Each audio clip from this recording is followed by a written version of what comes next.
दोस्तों आप लोग के लिए बहुत बड़ी खुशखबरी है। NICL का फुल नोटिफिकेशन आ चुका है। 266 वैकेंसी आई है, जिसमें जनरलिस्ट पोस्ट भी है और स्पेशलिस्ट पोस्ट भी है। पूरी डिटेल में इसके बारे में बात करेंगे और इस PDF का पूरा जो पूरे नोटिफिकेशन का PDF है वो आपको मेरे टेलीग्राम चैनल मिल जाएगा, जिसकी लिंक मैंने डिस्क्रिप्शन में डाल दी है। ठीक है, तो चलिए हम डिटेल में बात करते हैं। इंपॉर्टेंट डेट्स की बात करें तो 12 जून से आप इसके लिए अप्लाई कर सकते हो और 3 जुलाई आखिरी डेट है। ठीक है, एग्ज़ाम की डेट बहुत अच्छी बात है इनकी, इंश्योरेंस एग्ज़ाम की वो पहले ही दे देते हैं। 20 जुलाई को उसका प्रीलिम्स एग्जाम होने वाला है, जो कि 90% आप मानो होगा ही होगा। ठीक है, और मेंस एग्जाम 31 अगस्त को होगा और 31 अगस्त के एक महीने बाद आप मान सकते हो नवंबर दिसंबर के आसपास के इंटरव्यू होंगे और जनवरी या फरवरी में आपकी ज्वाइनिंग भी हो जाएगी। तो बहुत अच्छी नोटिफिकेशन है और बहुत टाइमली इसका एग्जाम कंडक्ट होता है। ठीक है, तो स्पेशलिस्ट पोस्ट की बात करें तो डॉक्टर के लिए निकली है, लीगल के लिए निकली है, फाइनेंस के लिए निकली है, IT के लिए निकली है और ऑटोमोबाइल इंजीनियर के लिए निकली है। ये सारी डिटेल आप चेक कर सकते हो, PDF में टेलीग्राम में दे दूंगा। ठीक है, और जर्नलिस्ट के लिए जिसमें सब कुछ अप्लाई कर सकते हैं उनके लिए 170 पोस्ट निकली है।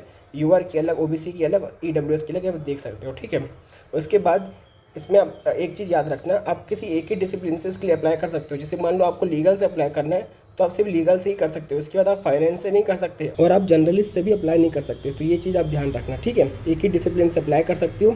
उसके बाद ये चीज़ आप याद रखना कि अगर आपका सिलेक्शन हो जाता है और आपकी पोस्टिंग अगर किसी प्लेस में होती है तो आपको 5 साल तक वहाँ पर जॉब करनी पड़ेगी। 5 साल के पहले वहाँ से ट्रांसफ़र आपका नहीं हो सकता। तो ये चीज़ आप ध्यान में रखना, उसके बाद ही अप्लाई करना। और अगर आप किसी स्पेशलिस्ट पोस्ट से अप्लाई कर रहे हो तो यही चीज़ 10 साल की जाती है। अगर मान लो आप किसी पोस्ट में मतलब किसी जगह पे आपकी पोस्टिंग हुई है पहली वाली, तो आपको मिनिमम वहाँ पर 10 साल सर्व करना ही पड़ेगा। ठीक है, इसके बाद प्रोबेशन की बात करते हैं तो 1 साल का प्रोबेशन होगा। उसके बाद इन्होंने लिखा है कि प्रोबेशन को बढ़ा भी सकते हैं, लेकिन आप इतना मानो कि 1 साल का प्रोबेशन तो इसमें होगा। ठीक है, उसके बाद बॉन्ड की बात करते हैं तो 4 साल आपको मिनिमम सर्व करना पड़ेगा और अगर आप 4 साल से पहले छोड़ते हैं तो आपको 1 साल की जो ग्रॉस सैलरी है वो आपको वहाँ पर भरनी पड़ेगी। ठीक है, सैलरी की बात करें तो 50,000 का बेसिक पे होने वाला है और सब कुछ मिला जुला करें तो 90,000 पर मंथ आपकी सैलरी होने वाली है, जो कि बहुत अच्छी सैलरी है। ठीक है, लेकिन अब इस बॉन्ड का ध्यान रखना है, अगर आप 4 साल से पहले छोड़ते हो तो 90,000 अगर आपकी ग्रॉस बन रही है तो 1 साल की अब उस सबसे सोच के 12-13 लाख के आसपास आपको वहाँ पर जमा करनी पड़ेगी। ठीक है, सब कुछ मिला के। क्वालिफिकेशन की बात करें तो डॉक्टर वाली कैटेगरी में जिन्होंने MBBS कर रखा है तो वो अप्लाई कर सकते हैं।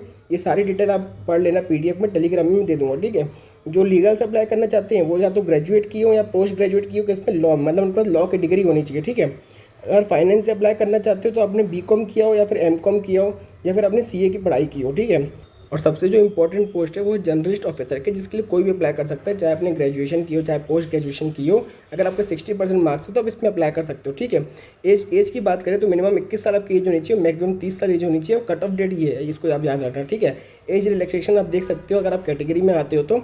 इसके बाद इंपॉर्टेंट बात करें हम तो हाँ, एग्जामिनेशन पैटर्न की आपको पता होगा, इसमें प्रीलिम्स एग्जाम होता है, फिर मेंस एग्जाम होता है और फिर लास्ट में आपका एक इंटरव्यू होगा। ठीक है, प्रीलिम्स एग्जाम का पैटर्न बिल्कुल जैसे बैंकिंग एग्जाम में PO का होता है, IBPS PO का होता है, सेम होता है। इंग्लिश और रीजनिंग और मैथ्स आएगी, 100 क्वेश्चन होंगे 100 मार्क्स के और 1 घंटे का आपको समय मिलेगा। ठीक है, मेंस का एग्जाम जैसे IBPS PO मेंस का होता है या फिर क्लर्क मेंस का होता है, सेम वही पैटर्न रहने वाला है। लेकिन अगर आप किसी स्पेशलिस्ट पोस्ट के लिए अप्लाई करोगे तो सेम पैटर्न रहेगा और जिस मतलब पोस्ट से अप्लाई करोगे स्पेशलिस्ट फील्ड से, उसका एडिशनल एक टेस्ट देना पड़ेगा आपको। वो चीज़ 50 मार्क्स की और ऐड हो जाती है, बाकी पूरा सेम रहता है। ठीक है, इसके बाद आपको याद रखना है डिस्क्रिप्टिव भी होगा, जो कि 30 मिनट का होगा, 30 मार्क्स का, जिसमें A से आपको लिखना है 10 मार्क्स का, प्रिसाइज लिखना है, कॉम्प्रिहेंशन है, इसमें आपको लेटर नहीं लिखना है, ये बात आपको ध्यान रखनी है। ठीक है, और जो डिस्क्रिप्टिव होगा क्वालिफाइंग होगा, इसके मार्क्स नहीं जोड़ेंगे।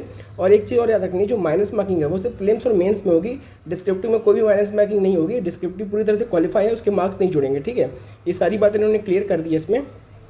इसके बाद आपका इंटरव्यू होगा, जो बच्चे मेंस के लिए क्वालिफाई कर लेंगे उसका इंटरव्यू होगा। ये सब आप जानते हो क्योंकि ये एक मैनेजर लेवल की पोस्ट है, मतलब स्केल 1 लेवल की पोस्ट है अगर आप बैंकिंग से इसकी कंपेयर करोगे। ठीक है, फॉर्म फीस की बात करें तो 1000 रुपये बाकी कैंडिडेट के लिए और ST SC PWD के 250 रुपये। ठीक है, इसके बाद ये एग्जामिनेशन सेंटर दिए, आप चेक कर सकते हो आपको कहाँ से मतलब अप्लाई करना है, वहाँ पर कहाँ आपको सेंटर मिलेगा।